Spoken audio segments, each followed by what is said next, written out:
Hello guys, तो कैसे हैं आप। हमारी वीडियो की स्टार्टिंग जब होती है, जब हमारा जो लूओ और थंडर होते हैं वो उनका पता चल जाता है कि वो यहाँ पर छुप कर आए हैं और उन पर हमला हो जाता है।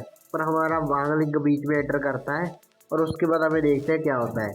इसे देखकर जो हमारा लूओ और थंडर है वो कहते हैं इमॉर्टल लिंक, ब्रदर थंडर, क्या तुम लोग भी यहाँ पर छुप कर आए थे। और हमारा लूओ है वो कहता है इमॉर्टल लिंक, हाँ बहुत ही ज़्यादा क्यूट लग रहे हैं। और जो ब्लड थंडर है वो भी बहुत ही ज़्यादा हॉट लग रहे हैं। और हमारा थंडर है वो भी कहता है कि हाँ, तुम सही कह रहे हो। और हमारा जो वागलिंग है वो वहाँ पर आ चुका होता है और बहुत ही कूल लग रहा होता है। और हमारा जो थंडर लॉर्ड है वो कहता है कि तुम लोग इतने ज़्यादा हॉर्नी क्यों हुए पड़े हो गाइस। उसके बाद जो हमारा वागलिंग है वो अपनी पावर का यूज़ करता है। उसके पावर का नाम होता है ऑरा ऑफ द मोनार्क, जिसके कारण जो दूसरी गर्ल्स है वो हैरान हो जाती है और वो उड़ने लग जाती है पावर के कारण पीछे की तरफ। और एक कहता है कि ये तो बहुत ही ज़्यादा पावरफुल बास्टर्ड है। और एक कहती है कि मुझे अब पता नहीं अब मैं आगे क्या कहूँ। और सभी लोग उड़ने लग जाती हैं। पर हमारा थंडर लॉर्ड है वो कहता है कि अपनी जबान को संभालो। और जो उनकी चीफ है वो कहती है ये तो बहुत ही ज़्यादा पावरफुल है। और हमारा लूओ और जो थंडर होते हैं वो कहते हैं कि अब हम क्या करें, हमारे पास और कुछ करने के लिए राय नहीं। हमने जो हमारे जो फ्लैश स्किल्स है वो हमेशा की तरह बिगेनिंग में दिखा दी है और उसके बाद हमें हमारे पास करने के लिए कुछ रहा नहीं। तो वो अपनी जो पुरानी ड्रेस है वहाँ पर आ चुके होते हैं और उनके जो सूट है वो उतार दिए होते हैं। और जो लड़की है वो जो पहले मिली थी हमारे वांगलिंग और थंडर लॉर्ड को, वो कहती है तुमने हमें धोखा दिया, तुमने तो हमें बहुत बड़ा धोखा दिया। और तभी वो अपने मास्टर को कह रही होती है, मास्टर आपने को कभी भी एक बुक को उसके कवर के साथ जज नहीं करना चाहिए। आप हमेशा से जो लड़की है उन्हें एक फॉरगिव कर देती थी जब वो प्लास्टिक सर्जरी करवाती थी। पर मैंने कभी भी नहीं एक्सपेक्ट किया था कि वो कितनी ज़्यादा ईवल होंगे कि वो हमें यहाँ जो हमारे लोग हैं उन्हें हम कर देंगे। और हमारी जो बॉस है वो कहती है कि क्या ना क्या चाहती है, वो सोच रही होती है। और वो कहती है जुलसी, इसका नाम जुलसी होता है। वो कहती है जब ये सब ओवर हो जाएगा ना, मैं तुम्हें सर्जन के पास ले जाऊंगी ताकि जो तुम्हारी आइस की सर्जरी हो पाए, ताकि तुम जो ठीक अच्छे जो चीज़ें चल रही है उसे आसानी से देख पाओ। और तभी वो कहती है अपना जो अटैक रेडी करती है। वो कहती है 36 पाथ ऑफ लेग्स, और वो अपनी लेग्स को दिखाने लग जाती है और डांस करने लग जाती है भाई अजीब सा। और इसे देखकर तो हमारा वांगली भाई कहता है कि जी क्या जोक चल रहा है यार, सच में क्या जोक चल रहा है। और हमारा ये वांगली वो अपना जो फिर से मैजिक यूज़ करता है, जिसके कारण जो उसका विजन है वो ब्लॉक हो जाता है। और जो हमारा थंडर लॉर्ड है वो कहता है कितना ज़्यादा भाई खतरनाक है, कितना ज़्यादा हॉरिफाइंग है। पर जो दूसरा हमारा जो थंडर होता है वो तो भाई कह रहा है कि वाह वाह मज़ा आ गया। और लू भी कहता है कि हाँ मज़ा आ गया। और तभी और थंडर लॉर्ड कहते हैं कि ये कौन सी टाइप की है। और हमें पता चलता है कि ये लोग और हमारा जो लू है वो कहता है, थंडर कहता है कि ये तो ब्लैक टाइप की है। और जो लू कहता है लेस। और हमें पता चलता है कि वो क्या देख रहे हैं और आपको स्क्रीन को भी दिख रहा है। और इसे देखकर तो भाई जो वो चीफ है उनकी वो कहती है तुम सभी लोग एक परवट हो। मेरे मास्टर सही कह रहे थे कि उन्हें छोड़कर जो सभी लोग हैं वो कम होते हैं और वो उन पर अटैक कर देती है। पर हमारा वांगलिंग है वो अपनी जो आइस की पावर को यूज़ करता है और इसके कारण जो बॉस है वो पीछे फिर जाती है गाइस और उसके मुंह से खून निकल जाता है। वो कहती है डैम इट, अब ये क्या हो गया। और हमारा लू है वो कहता है तुमने अपनी जो डिस्ट्रक्शन है उसे अवार्ड किया था और क्या हुआ है। और उसकी जो स्टूडेंट है वो की टीचर, मैंने देखा उसने अकेली जो अपनी आँखें हैं उन्हें ब्लिंक किया और वो बहुत ही ज़्यादा क्यूट बॉय है। तो हम इसे एक्सपेक्ट कर ही सकते थे कि वो अपनी आंखों को ब्लिंक करेगा। और वो कहती है वो क्या, उसने अकेली अपनी जो आंखों को ब्लिंक किया। और वो तभी और ठंड लौटा वो कहता है बस हार मान जाओ, तुम वो कभी भी हमसे जीत नहीं पा सकती। और हमारा जो लू है वो कहता है कि तुम्हारे जो तुम्हें हॉनर यू तुम्हें खुशी होनी चाहिए कि तुमने एबर होगी कि तुम जो इमॉर्टल की जो चामी गाइस है उसकी वेव को देख पाई। और हमारा थंडर लॉर्ड है थंडर है वो कहता है कि हाँ हाँ सही कह रहे हैं। और वो थंडर कहता है इसकी जो गुड मैन है हमारा इमोर्टलिंग इज अ स्ट्रॉन्ग मैन। और जो इसे सुनकर भाई जो कहते हैं कि ना, सच में कहता हूँ कि ये तुम्हारे पास ना कमेंटेटर की कोई भी स्किल नहीं है भाई, बस करो। तुम कुछ लर्न करके आओ अगर तुमने कमेंटेटरी कर दी है और उनका मजाक उड़ा रहे होते हैं। तभी जो घर ले वो आ जाती है, वो के टीचर, क्या हम सच में हार गए? वो कहती है कि क्या, कौन सा जोक मार रही हो तू? तभी वो एक जो अपनी मॉडल है उससे एक सील होती है वो निकालती है। वो कहती है कि मैं आपको चुनती हूँ मास्टर फीफी। और इसके साथ गई जी हमारा जो न्यू कैरेक्टर वो भी आ जाने वाला है और यही है वो मास्टर फीफी। और जो उसके अंदर से एक ब्लैक धुआं सा निकलने लग जाता है, जिसे देखकर जो हमारे दूसरे लोग हैं हैरान होते हैं।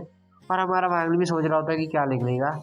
और तभी जो उस ब्लैक धुएं से कोई आवाज़ आती है, हु आर यू। और एक रोर की भी आवाज़ आती है। और उसके बाद हमें सीन दिखाया जाता है कि जो हमारा थंडर लॉर्ड है वो कहते हैं, मुझे लगता है कि ये तो एक 60 मीटर टॉल होगा। और हमारा थंडर है वो कहता है, मुझे लगता है कि ये 60 स्टोरी टॉल तो पक्का ही होगा। वहाँ पे सीन दिखाया जाता है कि ये तो एक हॉर्स होता है और पूरे आर्मर में जड़ा हुआ। और हमारा मालिक उसे देख कर हमेशा की तरह कोई भी रिएक्शन नहीं देता। हमारा थंडर वो कहता है कि ये कौन सी चीज़ है? स्पिरिचुअल प्रेशर, ये तो बहुत ही स्ट्रांग है। और उस वो जमीन पर गिर गया होता है इसके कारण। और हमारा लू है वो कहता है, मुझे लगता है कि ये कोई ना कोई जो होली फॉर्मेशन है उसके साथ रिलेटेड हो सकता है ये। वो भी गिरा होता है नीचे। और थंडर लॉर्ड है वो कहता है, ब्रदर लिग क्या ये? और वो देखकर हैरान होता है क्योंकि जो हमारा वांगलिंग है वो उसके सभी के ऊपर मैजिक कर देता है। और थंडर कहता है कि जो ब्रदर लिग की प्रोटेक्टिव गोल्डन लाइट। और जो हमारा थंडर है वो कहता है मैं अभी मूव कर सकता हूँ। हमारा लू है वो कहता है कि मैं भी फ्री हो गया। और हमने मैजिक से जो भाग गए उसने सभी को जो प्रेशर से आज़ाद करा दिया होता है। और हमारा जो वो हॉर्स है वो रोर करता है। और जो तीनों हैं वो कहते हैं कि अब क्या करें।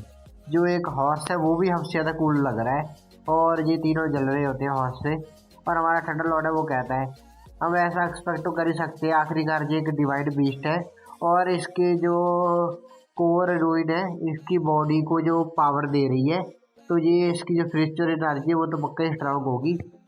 और हमारा लू है वो कहता है, ये तुम सही कह रहे हो, जो कोर रूइन है वो ये इस डिवाइन बीस्ट के पास है, जिसके कारण इसकी जो पावर है वो बहुत ही ज़्यादा बढ़ चुकी है और हमें इतना ज़्यादा स्ट्रांग प्रेशर दे रही है।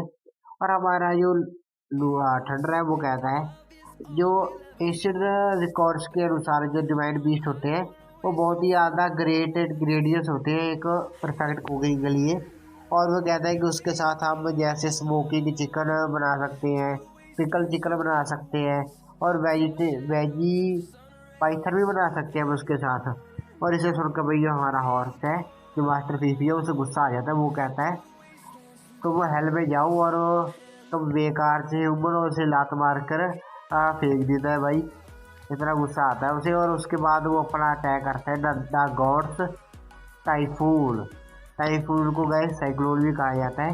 तो वो अपने साइक्लोन बना लेता है दोनों और सभी तरफ जो साइक्लोन है वो चलने लग जाते हैं। और वहाँ वांगली का वो कहता है कि लगता है कि ये थोड़ा सा पावरफुल है और उसकी जो नकाब होता है वांगली का वो भी उतर जाता है। और हमारा थंडर लॉर्ड है वो कहता है क्या, जो वांगली की जो इमॉर्टल लिंग है उसके जो कपड़े हैं वो फट चुके हैं क्योंकि उसका जो मास्क है वो उतर जाता है। और हमारा लू है वो कहता है जो हॉर्स है इसकी जो पावर है बहुत ही ज़्यादा है। पर हमारा जो थंडर है वो तो कुछ बोल ही नहीं पाता है, इतनी हवा चल रही होती है। और हमारी जो चीफ है उनकी वो कहता है मास्टर फीफी इन जो बाढ़ है छोटे छोटे बाढ़ है इनको मार डालो। और जो दूसरी होती है लड़की वो भी देखकर हैरान होती है कि क्या जो मास्टर फीफी है इतनी ज़्यादा पावरफुल है और ये सब कर सकते हैं। और तभी जो हमारा वांगलिंग है वो बस कुछ नहीं कहता, उसके वो आराम से खड़ा होता है क्योंकि वो बहुत ही ज़्यादा कमज़ोर है इसलिए वहाँ पर खड़ा होता है। आपको पता ही है कितना कमज़ोर है बेचारा। वो कहते हैं कि हाँ मुझे लगता है कि मुझे पक्का बहुत ही ज़्यादा स्ट्रांग होगा। और वो अपना थोड़ा सा उंगली रखाता है और लगा देता है जिसके कारण जो हमारा पूरा हॉर्स है ना वही गिर जाता है। वो कहता है ये पॉसिबल कैसे है भाई, उसकी जो आँख ही बाहर आ जाती है। अगले एक जो उंगली लगाई है गाइस, कुछ और नहीं किया और वो नीचे गिर गया। और हमारा जो वांगली का वो अपनी फ्लिप फिर से करता है, और जिसके कारण वो वेव से फिर से निकलती है। और जो उसकी जो चीफ है और दूसरी लड़की है वो भी दूर आकर गिरती है। और तभी हमारा बीस्ट है वो कहता है, एक मियर जो कल्टीवेटर है ह्यूमन रेस का, उस उसने मुझे जो सिंगर अटैक से हरा दिया। और जबकि मेरे पास जो मेरी पूरी स्पिरिचुअल पावर है फिर भी उसने हरा दिया। और वो कहता है कि उसकी जो बॉडी है बहुत ही ज़्यादा वीक और पतली लग रही है मुझे। और वो कहता है कि आज मैं मरने वाला हूँ। और तभी वो एक्टिंग करने लग जाता है कि आज मैं मर गया। और वो जो दूसरे है थंडर लॉर्ड, लुओ और थंडर, वो कहते हैं हम ऐसा तो एक्सपेक्ट कर ही सकते हैं हमारे इमॉर्टल लिंक से। और तभी जो हमारा थंडर लॉर्ड है वो कहता है, ओए आज जो तुम्हारी एक्टिंग है उसे बंद कर, मुझे पता है कि तुम मरा नहीं है अभी। और जो हॉर्स है वो सोचता है कि अगर मैं एक्टिंग नहीं करूँगा मरने की तो मैं पक्का ही मर जाऊँगा असली में, तो मैं एक्टिंग क्यों ना करूँ। तभी जो हमारी जो लड़की है और केव इमॉर्टल आ जाते हैं। और वो कहती है लड़की, इमॉर्टल लिंक मैंने आपको फाइंड कर ही लिया फाइनली। और हमारा केव इमॉर्टल वो कहता है जो रेनबो लोटस इमॉर्टल है, और मुझे बहुत ही ज़्यादा जो स्ट्रॉन्ग फ्यूचर पावर महसूस हुई यहाँ पर। तो मुझे मैं समझ गया कि वो आप ही होगी जो ये सब कर रहे होगे, तो मैं यहाँ पर आ गया। तभी जो हमारा थंडर लॉर्ड है वो कहता है, जो ब्रदर फांग है वो मुझे क्यों नहीं दिख रहे, क्या वो तुम्हारे साथ नहीं है। तभी हमें दिखाया जाता है जेड पेविलियन का सीन, और उसके अंदर हमारा जो फैंग होता है वो होता है, और वो दूसरी लड़कियों पर अटैक कर रहा होता है। और वो लड़की ये कहती है कि तुम बताओ मुझे कि तुम वो कौन हो। और हमारा जो फैंग है वो कहता है, तुम लोग मुझे जो मेरे ट्रू नेम है उससे जानते होगे फांग। और मेरा जो नेम है वो मुझे जो मेरे अडॉप्टिव पेरेंट्स है उन्होंने दिया था जब उन्होंने मुझे पाला था। पर जो तुम मेरे बायोलॉजिकल फादर है उसका नाम तो जानते होगे। वो कहता है, पिछले 100 ईयर से जो तुम्हारा इमॉर्टल मेन्योर है, जो मेरे फादर है उसकी जो आइस क्रिस्टल फॉर्मेशन है जो तुमने मेरे फादर से छीनी थी, उसका यूज़ कर कर बहुत सारी चीज़ें की है। सही कह रहा हूँ ना मैं। और इसके साथ गाइस वैसे जो प्यारा सा हमारा एपिसोड है उसको ख़त्म कर रहा हूँ। और उम्मीद है आपको ये एपिसोड अच्छा लगा होगा, और आपको कल बहुत ही ज़्यादा जो कहते हैं ना एपिक एपिसोड देखने को मिलेगा। तो आपको एक ही चीज़ कर दी है, वो मेरे चैनल को सब्सक्राइब। Thank you guys.